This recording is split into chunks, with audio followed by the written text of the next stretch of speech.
Hello PLAYtheGAME, this is PTG here and welcome back to PLAYtheGAMEcentral, and today what I wanted to talk about was something which I have been mentioning in directors chats and to people on Twitter, YouTube, whatever it is.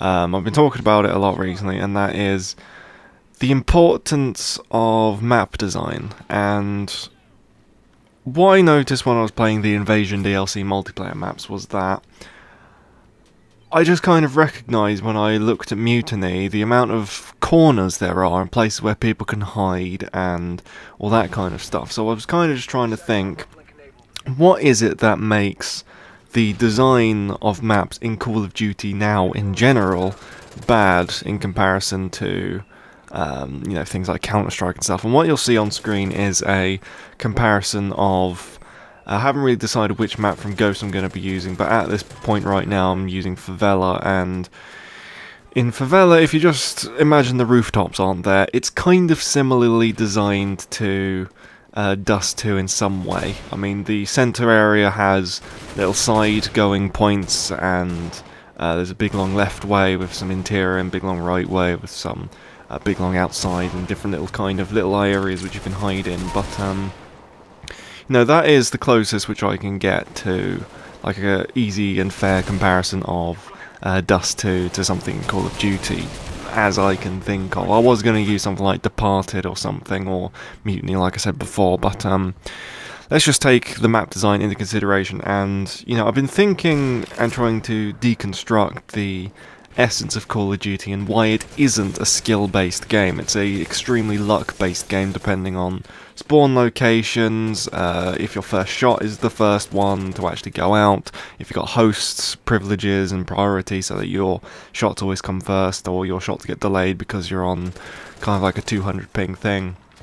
Even though in like Counter-Strike, if you have like 400 ping, you can still do just as well because it has a good compensation, which Call of Duty does not. But with map design, the main thing which I needed to really compare is the amount of cover and bits of shit which are just all over the place needlessly.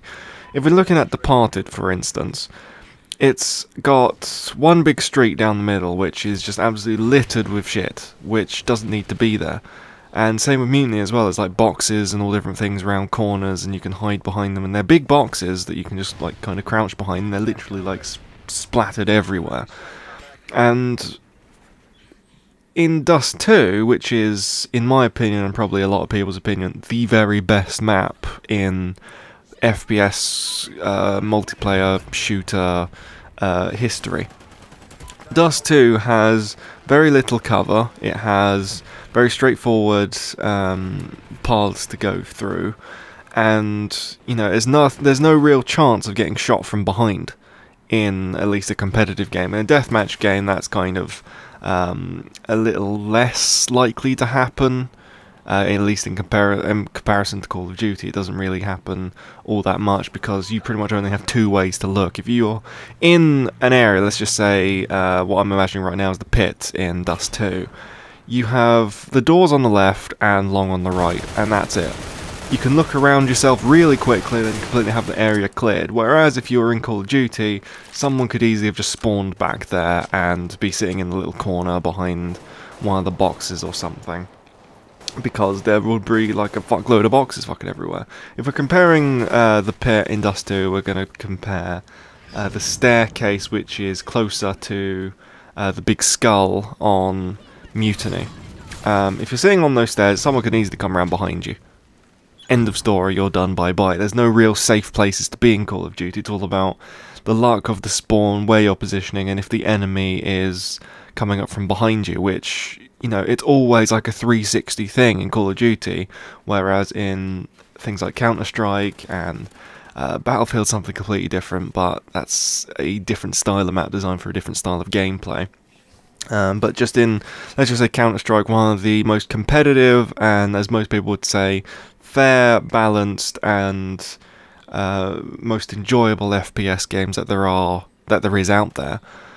It just doesn't. It's very linear, I would say, for like maps like Dust 2, which is just like two different ways you can go. Whereas in Call of Duty, people hiding around boxes, all different kinds of shit, and it kind of just puts all kind of bullshit on there. So what I just wanted to compare in this video was the map design of one really fantastically designed map, one of the best maps in FPS history, to the standard Call of Duty map, which is just put as much as you can in there, leave no spaces. It's all just about cover, which is essentially useless in a game which is essentially you're spending 90% of the time sprinting and never really standing still, so cover is pretty much not really interesting. And cover doesn't really make any much of a difference because most of it people can shoot through anyway, so you know, that's stupid. But you know, I just wanted to compare two things of map design, and I just really hope that in the future Call of Duty will